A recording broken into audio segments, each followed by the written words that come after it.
Sharing the energy, and today we've got the Shapeshifter Oracles, and we're asking, why does Harry always invoke the memory of dead people? Invoking the Queen, invoking his late mother. Why does Harry feel the need to invoke people who are no longer with us? Please leave me a comment, even if it's an emoji. It really helps with the dance of the YouTube algorithm, especially with a new channel like mine. So why is Harry always invoking his mother, his grandmother, people who have passed away? So we're going to do past, present, and future. Would he have done it in the past? And if so, why? Why does he do it now? And is this something that he's going to continue to do? And the overall energy. Orca Magic, we get this card a lot for Harry. It's an orchestration, it's a ploy, and in this situation I'm feeling it's potentially Megan. You see this lady here with the dark hair and the stare, the death stare right into the camera. I feel that Megan's behind the scenes orchestrating it, and she's put this idea in his head, because he never really used to do this before Megan came on the scene. So remember, this is an energy reading for entertainment purposes only. It's not necessarily truth or fact. This is just what the cards are telling us for a bit of fun and entertainment. So in the past, would he have invoked people? Hedgehog love. Positive, uplifting new friends, it says. I don't think so. Although Harry might have been a bit prickly, he might have not had the best kind of relationships with the media and people outside of the family, and he could be a bit prickly, or he felt that other people were prickly. He was pretty confident in himself. There he is, front and center. He's got people around him, even if things are a little bit rocky at times.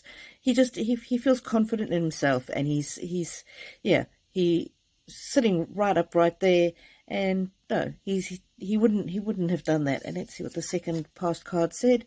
Little Red Riding Hood. Perhaps he was thinking about it. Perhaps he was thinking, oh, if I said my mother said this or that, that might be helpful. But he didn't have the need, I suppose, to do it back then. And if we look at the subtitle of this Little Red Riding Hood card, it says, I am not a victim. So in the past, perhaps he really wanted to get over the death of his mother. He really wanted to make his way on his own. And so in the past, no, even though he may have thought about it, even though he may have been in difficult times, see those trees there have got no leaves on them. It's a sad time. Even then, he would rather not play the victim card. He would rather just face life head on and do what he needed to do, stand on his own 2 feet. So what's the energy now? So the energy here is the woe is me kind of energy, that the girl with the tilt on her head. Oh, I'm not sure if I can do this on my own, and I need a bit of backup. And maybe this is Harry's energy, but it also might be Megan saying, you might appear stronger if you say that your mother is behind you, and look at that light behind. That's like a spirit or a soul backing him up. So I'm not sure that he actually believes what he says about his mother, but he thinks that he can fool the public. He thinks that others will take more notice of him. It'll make him appear as though he's got some strength of character, and he doesn't realize that actually, if he just was his own man, he would come across as stronger. See this stag in the front here who's very strong. I get the impression this is more William's energy. He just stands on his own 2 feet, and he doesn't have to rely on the past anymore, whereas Harry in the back here is looking a bit more whimsical, and and relying on his mother's light to make him shine. And I get the impression this energy at the back here is Megan looking straight down the barrel of the camera, and sort of behind Harry, pushing him forward, as we've seen her do, push him forward on the stage at times. You'll get more attention, Harry, if you invoke your mother. Say that your mother said this. Nobody will ever know if she did or not. And the other current energy of him invoking his mother and the late Queen, it's This is not a good card.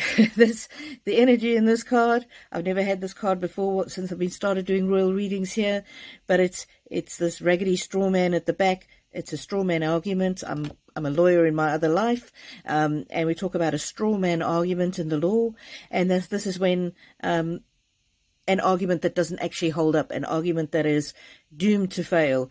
A puff of wind could blow it over. So people are seeing through, and perhaps always have seen through this constant reference to his mother or to the late Queen. People can see, especially in this latest ITV interview where he said, "Oh, the Queen is up there, wanting me to take this fight to the bitter end, blah, blah, blah." People can see that's not what the Queen was like. And you can see the straw person at the end there with these eyes look really evil, and that's not the Queen that we all knew and loved. And so here's Harry in the front, and he's got a cat on his lap, and he's trying to weave a spell on us, trying to make us believe something that our own eyes and our own intuition and our own knowledge of the spirit of that Queen tell us is not correct and not true. Interesting here, this girl's got black wings, so it's evil, it's wicked, and it's not working. Nobody actually believes him, and he's just making himself look like a fool. So yeah, it's not a good strategy.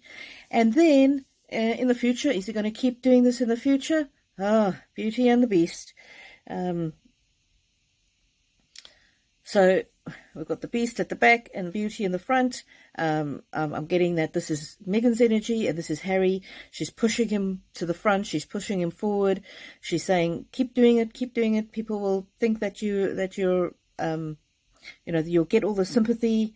But the subtitle of the card says, you need some space in a relationship. So it could be as time goes on, he realizes that focusing on the deceased people, and he does that, of course, because they can't answer, they can't argue, they can't say, oh, no, I didn't say that. Focusing on that is not really going to see him in a good light, and it's something that's going to become a burden for him, a beast of burden. He knows deep down that this is not the right thing to do, and so I'm just wondering if he's going to ever stop doing it. After all, we all know that the Queen and the royal family, for that matter, are famous for their never complain, never explain mantra. So it's becoming, in the future, becoming a burden for Harry, because now he's invoked the late Queen, and we know that what she said, is contrary to what we know about her. So we know, we can see that's the darkness coming, and it's weighing him down, that burden. In the future, this is a little bit more of a positive card. Maybe he is moving away from this idea of always clinging on to his mother's legacy and clinging on to the Queen and saying things that we can see are patently not true by invoking people who are no longer with us. And perhaps he's getting somebody into his circle who is starting to help him understand that this is not the best way to behave. However, on the other hand, when I pulled this card for Harry before, I felt very strongly that the energy of the puppy was Harry, and the energy in the background was Meghan, and the card says, I will show you whom to trust. So if Meghan is driving Harry's decisions moving forward, she's going to say, trust me, do what I say. I know the best way to get public sympathy. And then that's not going to work out for Harry. Just see in the last 5 years how it hasn't worked out for him. His popularity has plummeted. In the alternative, if he finds people who really truly have his best interests at heart, and he can trust them and they can give him some proper, useful, honest guidance, then he will move away from invoking his mother and the Queen.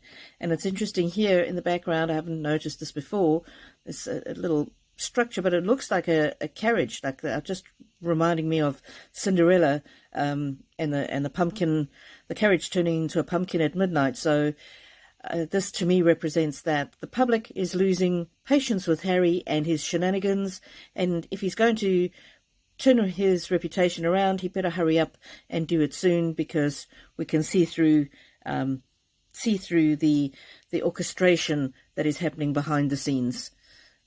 Thank you very much for watching. Please like if you do, subscribe if you haven't, and I will see you next time.